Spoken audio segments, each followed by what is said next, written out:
10h, midi, l'émission 100% placement. Intégral placement, Guillaume Sommerel. Et Thibaut François avec nous depuis Fastia Capital. Rebonjour Thibaut, vous êtes notre fil rouge tout au long de cette matinée. Ça se passe vraiment très bien, superbe début de semaine. On est au plus haut du jour là sur le CAC, on gagne près d'1%, désormais 5814 points. Jusqu'où tout cela ira-t-il? On vise les 6000 désormais Thibaut? Bah écoutez, d'un point de vue technique, en tout cas, certains chartistes effectivement se sont donné les 6000 points en termes d'objectifs pour le premier trimestre 2020. Pour l'instant, on s'y dirige. Il n'y a pas de mauvaises nouvelles particulières sur le marché et donc le CAC 40 en profite, plus 0,9% à 5814. Ça se passe bien. On a notamment le secteur automobile qui réagit bien ce matin. Peugeot gagne pratiquement 5%. Ça avait chuté en fin de semaine dernière avec les conditions de fusion avec Fiat. Là, ça se reprend sur Peugeot, ça se reprend aussi sur Renault qui gagne 1,5. Et le secteur automobile en général est plutôt bien actif ce matin. Valeo gagne aussi 4%, autour de 35 €.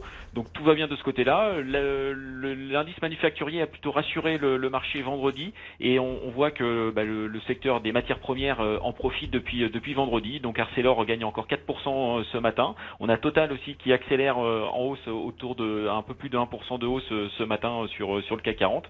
Et on a aussi les banques qui profitent aussi de cette remontée des taux. On est autour de moins 0,04 sur l'indice sur l'OAT française 10 ans et donc les banques en profitent. BNP gagne 2% après une bonne publication la semaine dernière et Société Générale qui publiera cette semaine avec les autres banques, Crédit Agricole et Natixis qui gagnent 1,90 pour Société Générale et Crédit Agricole qui gagne un peu plus de 1%.